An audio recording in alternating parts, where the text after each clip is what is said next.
seated here. Okay. Harvey's here.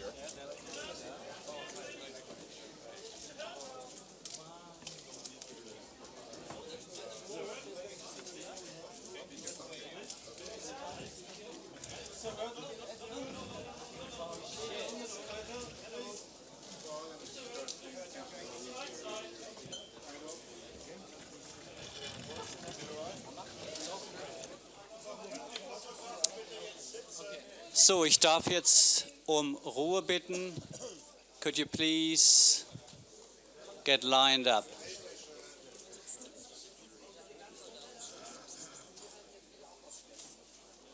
Ich habe ja meinen nicht. Doch, der war da. Moved. Dankeschön. So, meine Damen, Ladies and Gentlemen. Meine Damen und Herren, wir sitzen ja jetzt wohl alle, dann können wir auch beginnen. Meine Damen und Herren, damit möchte ich die Pressekonferenz anlässlich der beiden On the occasion of the two films from the United States of America, Smoke and Blue in the Face, I open the press conference. Let me introduce our guests, and I'll just start with the person right next to me. Let me welcome Greg Johnson, the producer.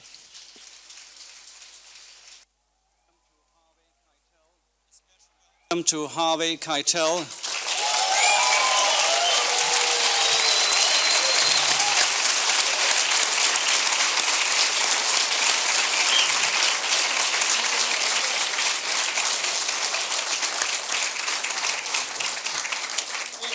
I'd like to welcome Paul Auster.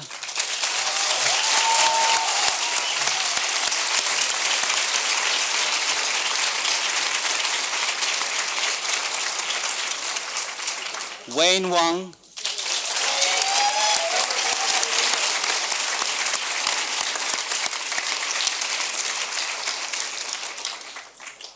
William Hurd.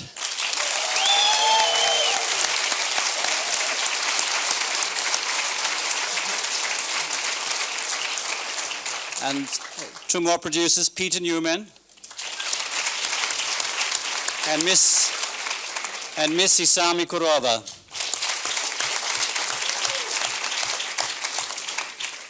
Ladies and gentlemen, your questions, please. See, I knew it was quiet. Come on. There on the left-hand side. If you please get up. That takes a moment. We have 3 microphones running. Okay, there we are. Thank you. Thanks. I have a question for Paul Auster. Your novels have a very complex structure, and now working with films, do you find it difficult to develop the same structure, or is it completely different? Could you comment on your problems? Oh, just hang on a moment. If you had any problems getting your ideas on film instead of writing them. Before the answer comes, I'd like to point out that we probably could concentrate the first part of the news conference on the film Smoke. That would be very kind. Thank you. It's a completely different form, and I consider myself a novice at all this, and without Wayne's help, I don't think I ever would have managed to do it. The script for the film was much longer than the film actually turned out to be. I wrote too much. We had to reduce it to something quite a bit smaller. But in the end, you're telling stories, and whether it's a novel or a film, the same demands are upon you. So, yes, it's different, and no, it's the same thing. There was a question here on the left-hand side.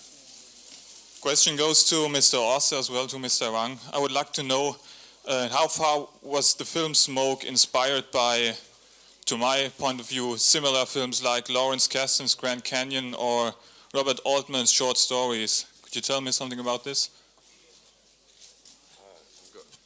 I should say that not at all, because our film was written before either of those two movies was released. So we had no knowledge of those films at the time we were working on our film. I guess they're similar only in the sense that it's about people in the big cities. More questions. There's one here on the left-hand side, middle section. And then you. Why are so many movies, and also yours, about fathers and not about mothers? I just made a movie actually about a lot of mothers called The Joy Luck Club. That's why I made a movie about fathers this time, so for me. And I've never made a movie before until now, so I can't talk about the past. Question here is from far end, left-hand side. Hello, I'd like to ask Harvey and William Hurt how they got involved in the project and how they found working with each other on this movie. I'm interested in that answer. That work? Harvey, you want to? Wayne asked me. And I read Paul's script and agreed to do it. Does this work? I read the script and I loved it, and I very much like working with Harvey, very, very much. We worked together before, and it's just as good now or better as it was then. There was another question. No more questions? There's a question on the right-hand side. Mr. Keitel, you've done quite a lot of films recently, and you managed to be very convincing in every single role. How do you manage to prepare for so many roles per year? Well, there's a basic technique that transcends the roles. It goes from role to the next role. And that technique is what supports the actor in the creation of the characters.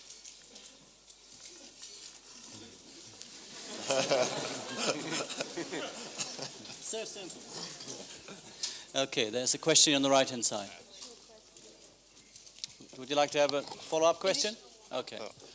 Your characters are, well, not always the same. They're quite different, and convincing those are different. You mean you don't prepare especially for each role? The excuse me. The technique never changes. What changes are the characters that you're involved with, the places you have to travel to. That's different. But the way you get there is the same. Question on the right-hand side. Yes. Yeah, hi, I'm from Newsday in New York, and I don't know if this is the time to go into the second film, Smoke in Your Eyes, but no, sorry. In any case, how did they move? How did you? I know that Mr. Keitel, you are executive producer on the second film, and it seems it's very much of an improvisation. It has a lot of energy to it. I'd like to know how that came about.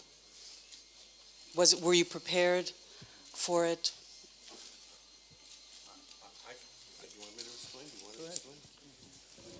The way Blue in the Face was born was during the rehearsals for Smoke.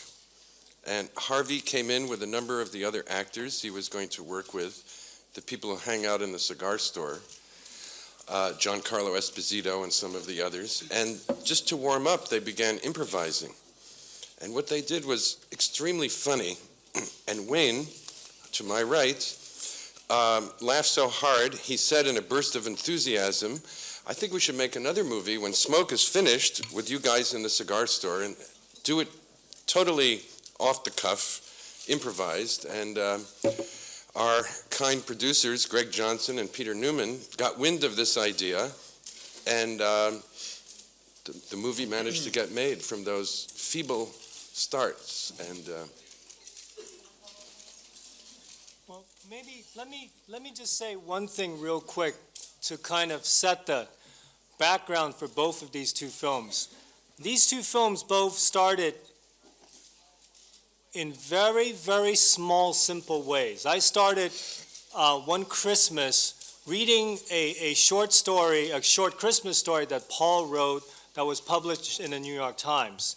I called up his agent, and normally with agents you never even get to talk to the writer. And Paul's agent was nice enough to say, well, you should call Paul directly. Paul and I met and we became friends. We didn't work Normally, like in a lot of films where there's money, there's this, I can't write until you do this or that. Paul was truly interested in the work and in the friendship between us. And then everything started, moving in that way. We kept everything very simple and very small. And the producers helped us to do that. There were some Japanese investors that came in very early on to help us do that. And when the actors came in, we kept that smallness and that simplicity and the freedom to be able to make the film that we wanted to do. So I think that's what I feel is very unique today about trying to make these films in America. And then Blue in the Face is another extension of that. So, Sorry, why is one in the competition and one not? because we didn't want to compete with ourselves. Question on the... I'm not sure if festivals should have competitions anyway, as far as personally how I feel, so. A question to Mr. Paul Auster. It seems that before Smoke, you wrote a script to Mr. Wim Wenders, and that doesn't going to be filmed by Wenders.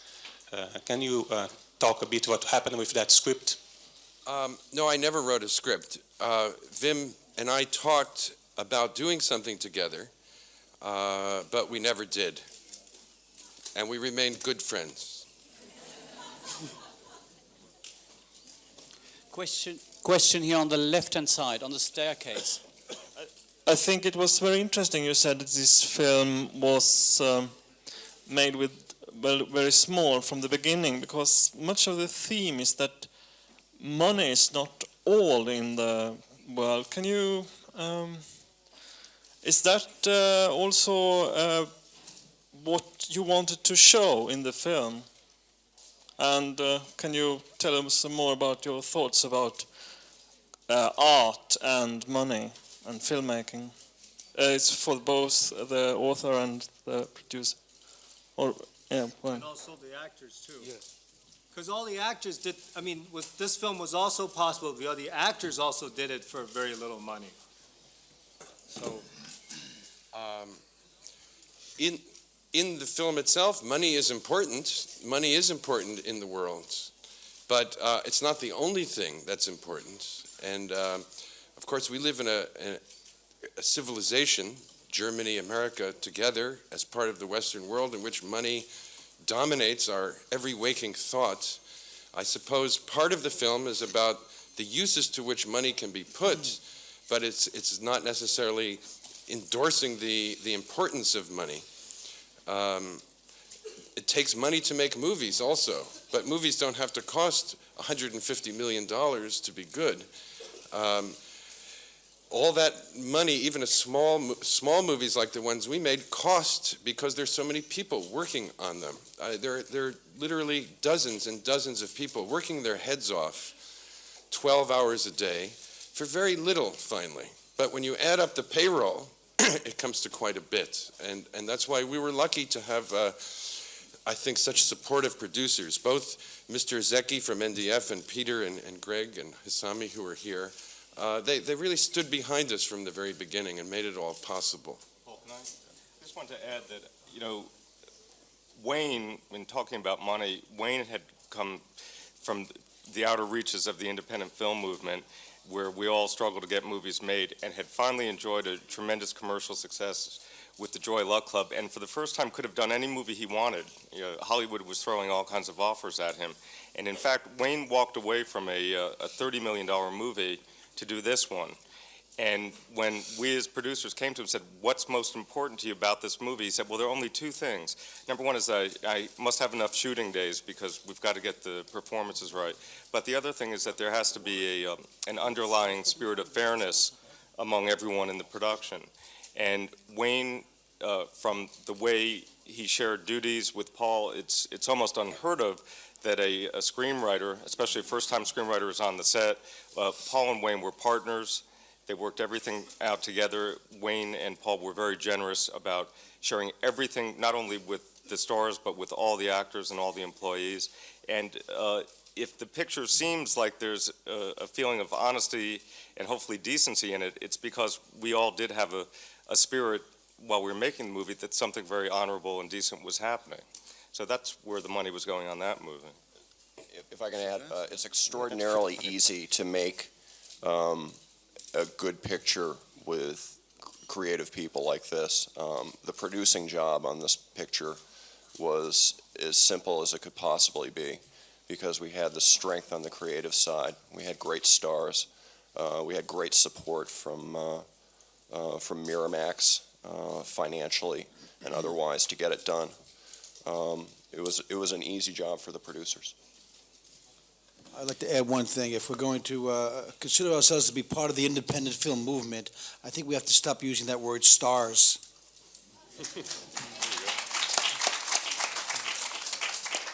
Back to the issue of art and money, for me, it's constantly, every second, making compromises. It's a question of, what compromises to make and how much. The Joy Luck Club was very successful, but I felt I had to make more compromises in a way. This one, I decided, and one of the things I told Peter when I wanted to do this movie, I said I want to make as few compromises as possible. So, and that's always the relationship between art and money. You always have, both feet in both of them at the same time.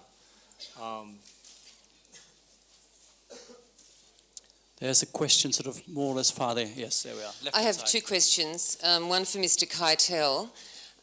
You smile a lot in this film, which was rather refreshing. Have you made a career move since the piano? Is that the case or not? And one for Mr. Hurt. Why aren't you in the second film? Go ahead, Bill. I have to think. He has to think, he says. I had someplace to go. We wanted him to be in, but he was unavailable. I just couldn't do it. I had a personal engagement. We wanted Bill actually to play the man who was going to give up smoking. But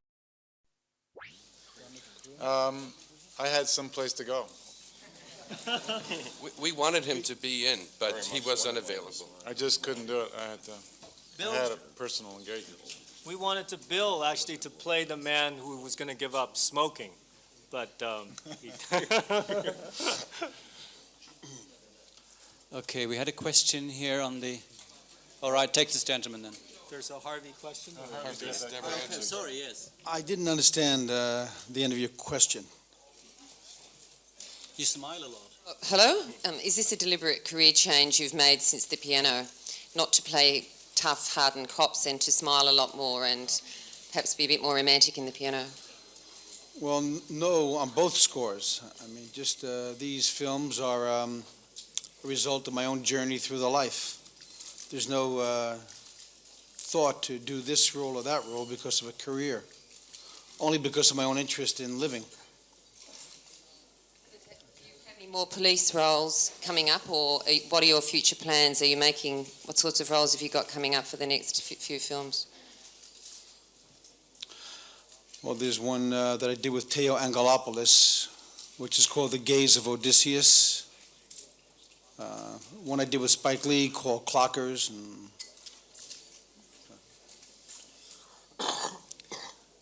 Okay, we have this question there. Okay, I wonder if you could tell us some more about the collaboration between the actors and the directors on the second film. How much was the improvisation? For example, Lou Reed and the Jim Jarmusch scenes, how much was in the script and how much did they improvise? Well, if I might, let me say something on that score, okay?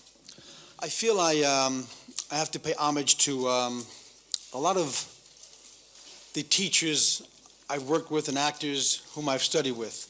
The Stanislavskis, the Strasbergs, the Kazans, the Stella Adlers, the Frank Cosaros. In that school of thought had a lot, one of the techniques they applied to creating roles, to understanding a role, was improvisation. And a few actors out there, and you directors out there, who don't have money to make big budget films, and who believe you might not have any access to make a film except for Hollywood and big money, Blue in the Face came as a result of improvisations done during the rehearsal of Smoke. I had asked Wayne if I could try some improvisations with the actors. Wayne said yes. And out of those improvisations came Wayne's idea to make, Wayne and Paul's idea, to make Blue in the Face. I say that only to encourage the actors and directors out there that it's possible to make your own films. One does not have to wait for Hollywood in order to make a film. You do the work, you do it honestly, in your own room. Tell your stories, and eventually someone's going to see it. Blue in the Face took a total of 5 days to make.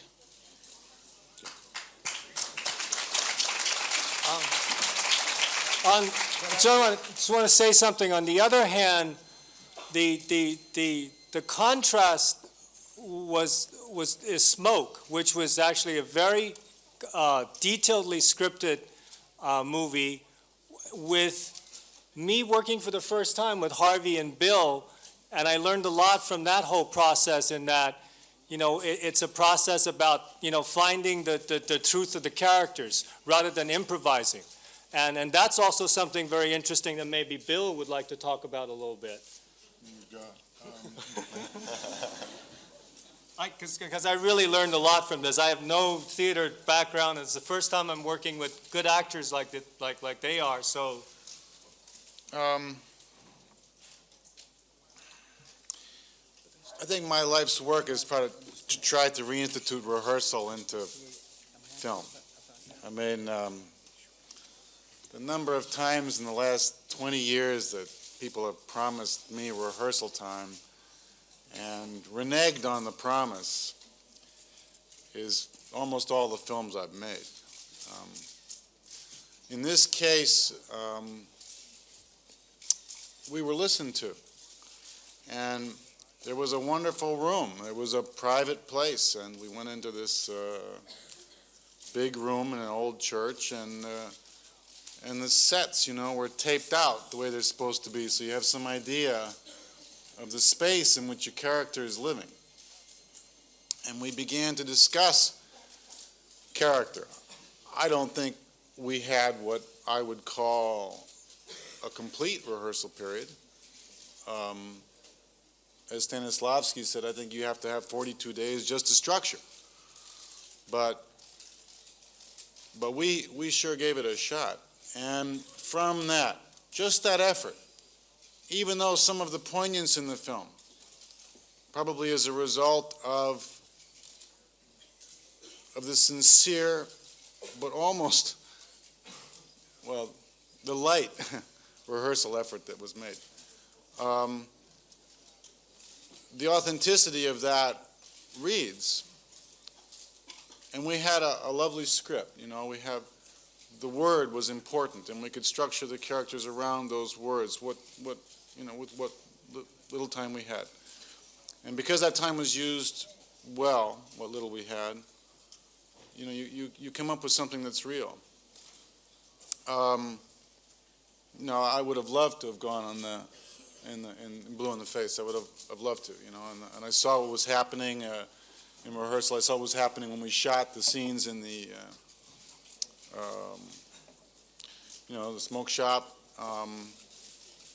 The wonderful actors, and people were relaxed. People were actually doing some work rather than grandstanding their personalities, and that's what I like to do. That's what I like to do it with people who like to do that, and you get something stronger and something more available and sure to more people. So I didn't really help answer that question, did I? You did great. Okay, thanks. Good. Ladies and gentlemen, we have so many questions, and I do it more now in regions to save sort of the microphone girls walking up and down the conference center. So I start there. Yes, the far end, left-hand side. Yeah.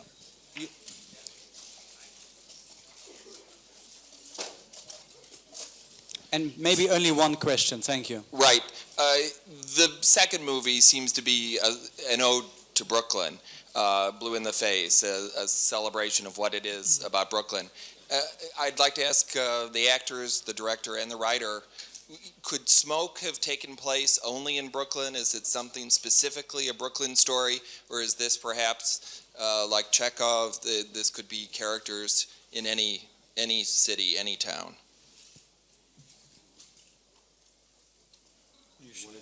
I'll answer. I think Smoke could have taken place in any large city, perhaps. I don't think Blue in the Face could have taken place anywhere but in Brooklyn. Brooklyn is an enormous city of 2.5 million people.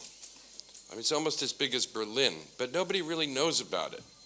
When people think of New York, they think of Manhattan.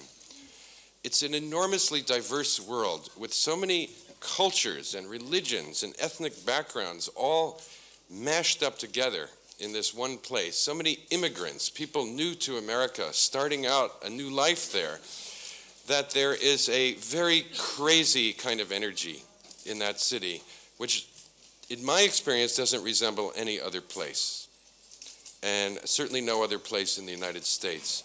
So it's an ode to Brooklyn because it's specifically about Brooklyn and the wonderful, crazy energy in that place. People have, I think, a distorted view of what Brooklyn is. In the press, everyone reads about the bad things that happen there, the violence, the racial tensions.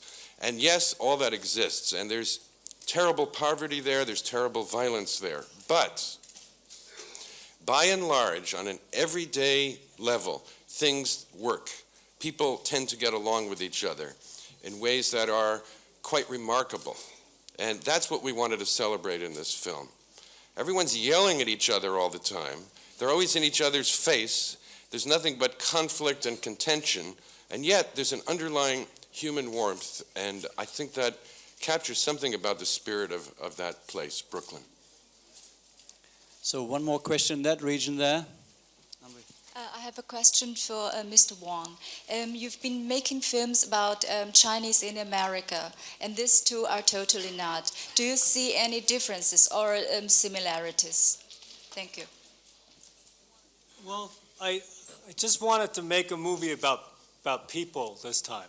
I don't know if people here realize that there are Chinese also who are born in America who don't speak Chinese, who eat Wheaties, breakfast of champions in the mornings, and are completely American. So they're just as American as John Smith next door. So that's also part of what Paul was saying about Brooklyn too. I mean, it is truly the United Nations in Brooklyn, with people growing up in America who are from all over the world. And that's why these two films are what they are, too. The next question, sort of middle part, left-hand side. KISS FM Berlin, good day. In the past years, I used to believe that the American film business is interested mostly in money. Now, in recent times, I've with great satisfaction realized that there is other films coming out of America.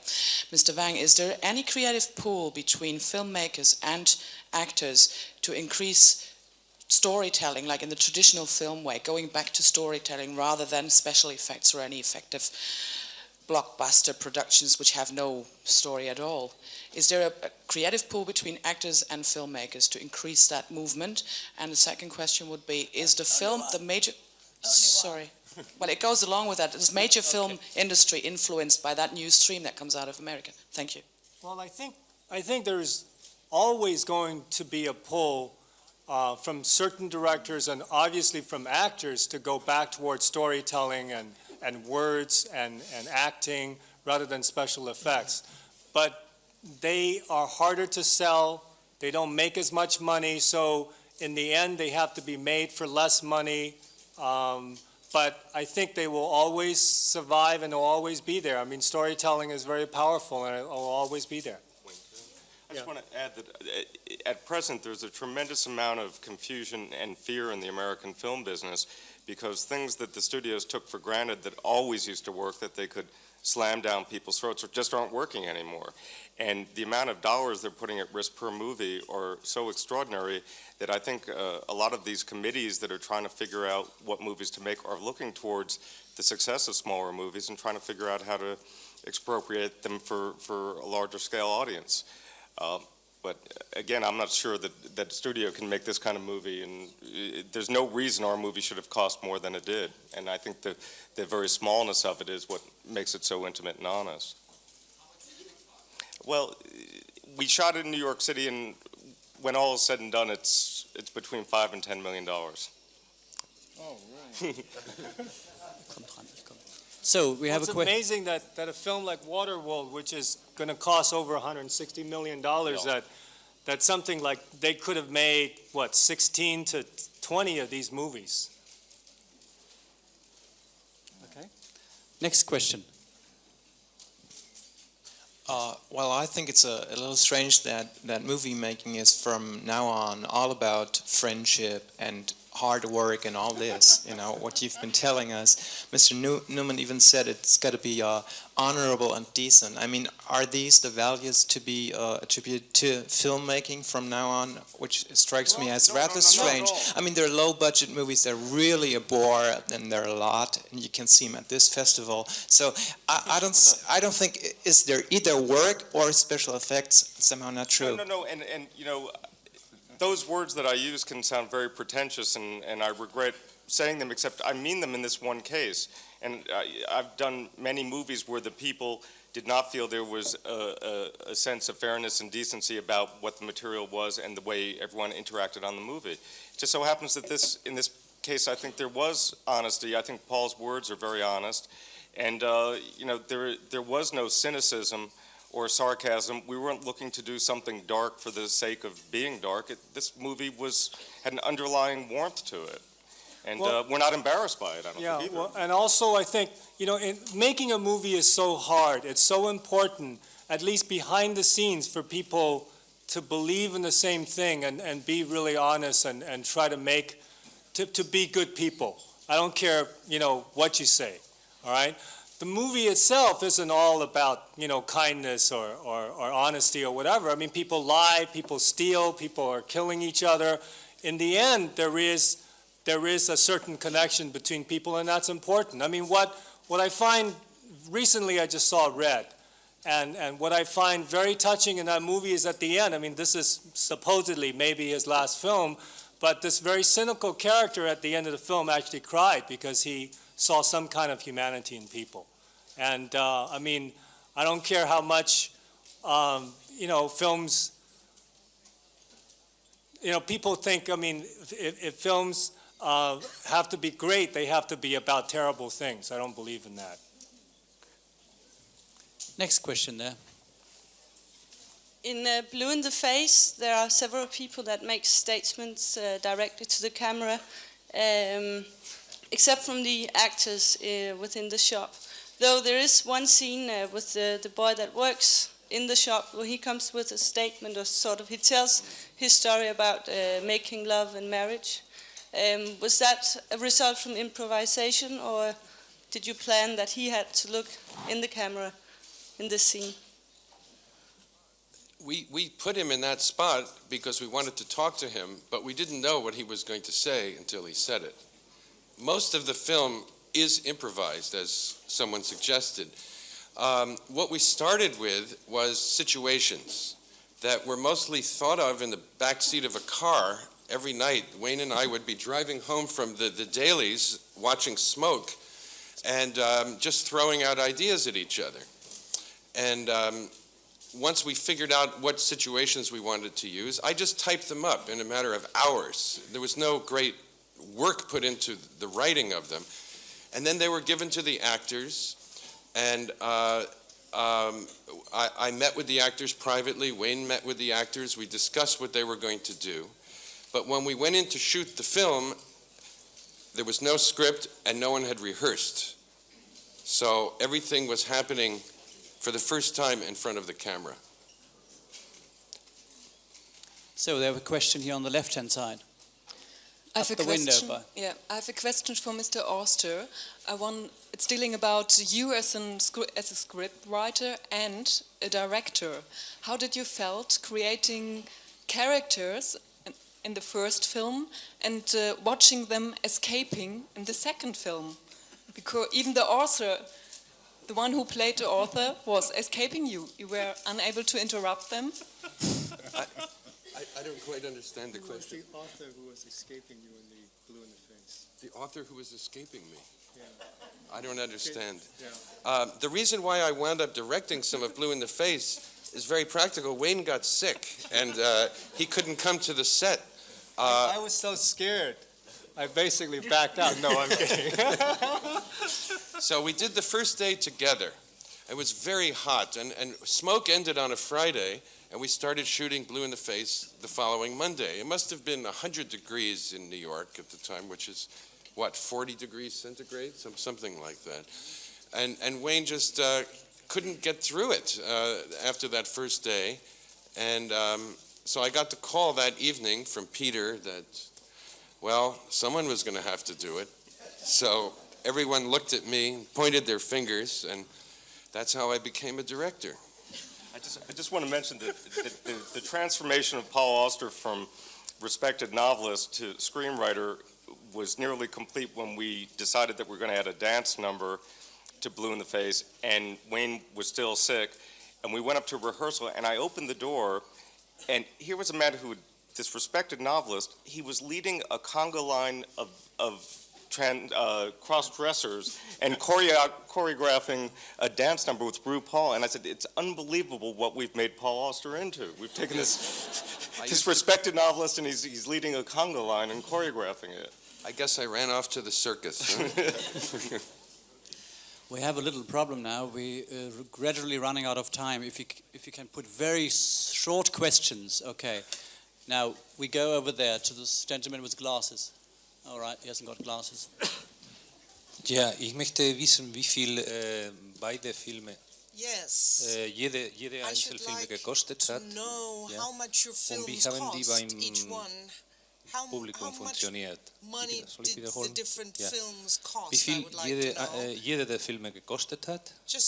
Und ob sie schon im Kino gelaufen sind und wie das funktioniert hat. These are the world premieres of both movies, and because there are a lot of deferrals and different amounts that haven't been paid, it's hard to put a direct dollar amount, but as I said, Smoke was made for under $10 million, and Blue in the Face was made for substantially under $2 million. Question on the right-hand side, very short, please. It has become rare that you see American actors smoking in American films. Now you made a subject out of it. Do you think the number of smokers in America will increase by that film, and that will get you into trouble with the militant non-smokers? And then I'd like to know who of you is a smoker. Only one question, please. Thank you. Well, I suppose I'm responsible for all this. I smoke. I don't know if I don't think anybody else smokes on the panel here, but I think Bill used to smoke and gave it up. But he very bravely, I must say, started smoking those little cigars for the film. And I must say too, Bill, that we haven't talked about this, but I do detect a certain pleasure in your face smoking those Schimmelpenninks.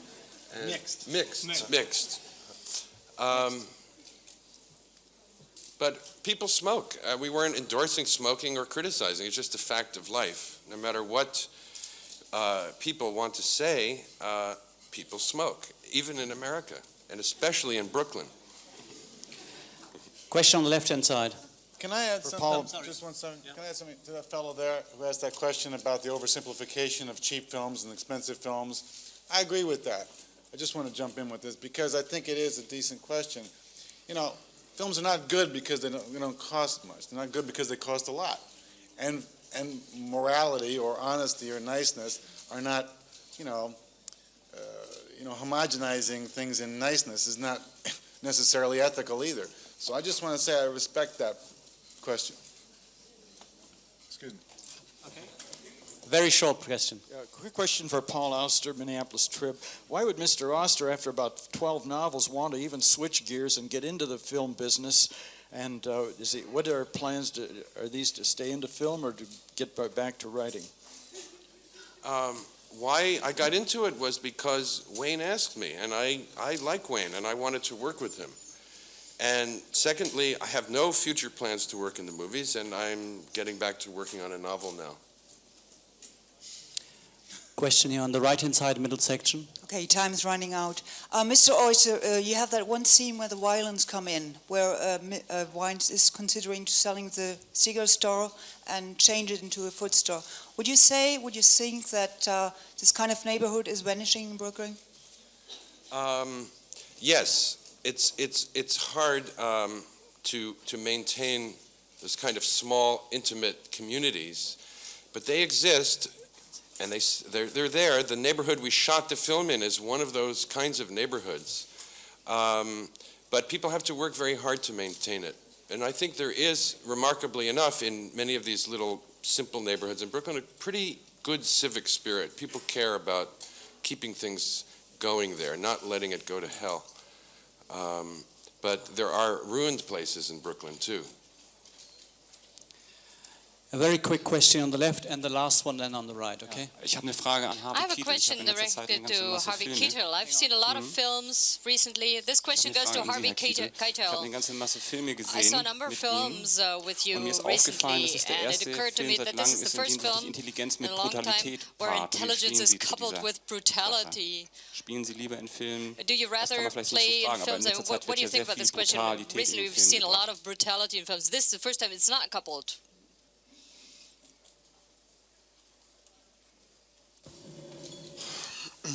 Sometimes I feel these discussions should be had over a beer all night long, you know, it's, now you're filming me.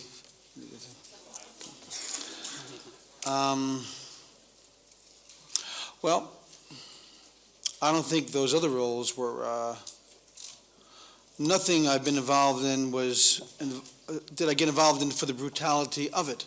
The films you're referring to all had stories that were complex and involved people on many levels of their personalities and character and their journeys through the life.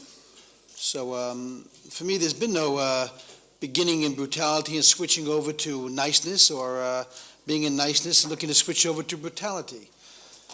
Both are aspects of our personalities to be explored to the fullest. The last question on the right-hand side, the lady there. A question for Mr. Keitel. Mr. Keitel, what do you think of the nomination that Pulp Fiction has gotten? And did you expect those many? Did you expect one for yourself? To the second part of the question, no. To the first part, Quentin Tarantino is an enormous talent that's arrived on the scene. And I think Pulp Fiction is brilliantly written and extraordinarily directed. Well, thank you very much for spending time with us, and the best of luck for your film.